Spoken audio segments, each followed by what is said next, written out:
فرمایا کہ اس کے حضور استغفار کرو، وہ آسمان سے بارشیں نازل کرے گا، تمہیں بیٹے بھی دے گا، تمہیں مال بھی دے گا، لہلہاتے باغ بھی ہوں گے، چلتی نہریں بھی ہوں گی، معیشت کا پہیہ چل جائے گا اگر تم اللہ سے ڈرنے والے بن جاؤ گے۔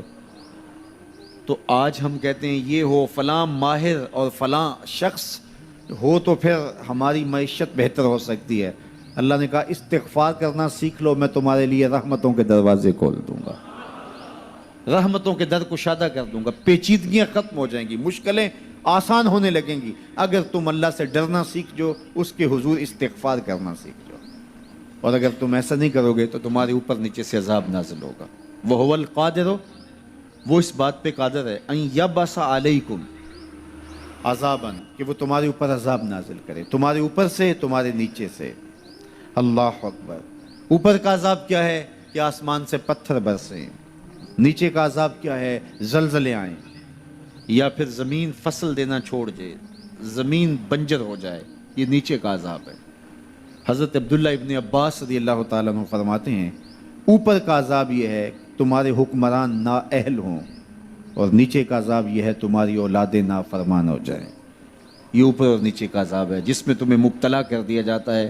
یہ کب ہوتا ہے؟ جب تم اللہ کے حکموں کے نافرمان ہو جاؤ۔ جب چند لوگ اللہ کے نافرمان ہو جاتے ہیں تو پھر ان چند لوگوں کو انفرادی اذیتوں میں اور مشکلات اور پیچیدگیوں میں مبتلا کیا جاتا ہے۔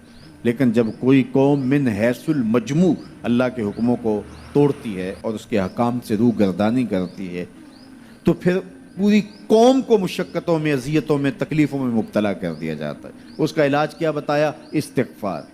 حضرت نوح علیہ السلام نے جو اپنی قوم سے کہا تمہیں مال بھی ملے گا، تمہیں دولت بھی ملے گی، تمہیں بیٹے بھی ملیں گے، سرسبز جو ہے وہ باغات بھی نصیب ہوں گے، ان کی شاخیں پھلوں سے لدی ہوئی ہوں گی، چلتی ہوئی نہریں اور برستی ہوئی بارش، ساون کے نچڑتے ہوئے بادل، اور ماحول کی خنکیاں اور خوبصورتیاں اور جمال اور لہلہاتے ہوئے سبزے، اور تمہارے اوپر ہر طرح کی عنایات برسیں گی اگر تم اللہ سے ڈرنا سیکھ جاؤ گے اور اللہ کے حضور استغفار کرنا سیکھ جاؤ گے، تمہیں خوشحال اور خوبصورت زندگی عطا کر دی جائے گی۔ اللہ اکبر۔ لیکن اگر تم ایسا نہیں کرو گے تو تمہاری معیشت تنگ کر دی جائے گی۔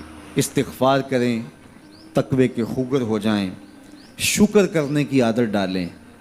جو شکر کرتے ہیں اللہ تعالیٰ ان کو اور زیادہ عطا فرماتا ہے، دنیا میں بھی اور آخرت میں بھی۔ اس طرح دوسروں کی پریشانیاں دور کریں، اللہ آپ کی پریشانیاں دور کرے گا۔ بانٹنے کا مزاج پیدا کریں، آپ کے پاس جو بھی ہے بانٹ دیں، علم ہے تو بانٹیں، خوشیاں ہیں تو بانٹیں۔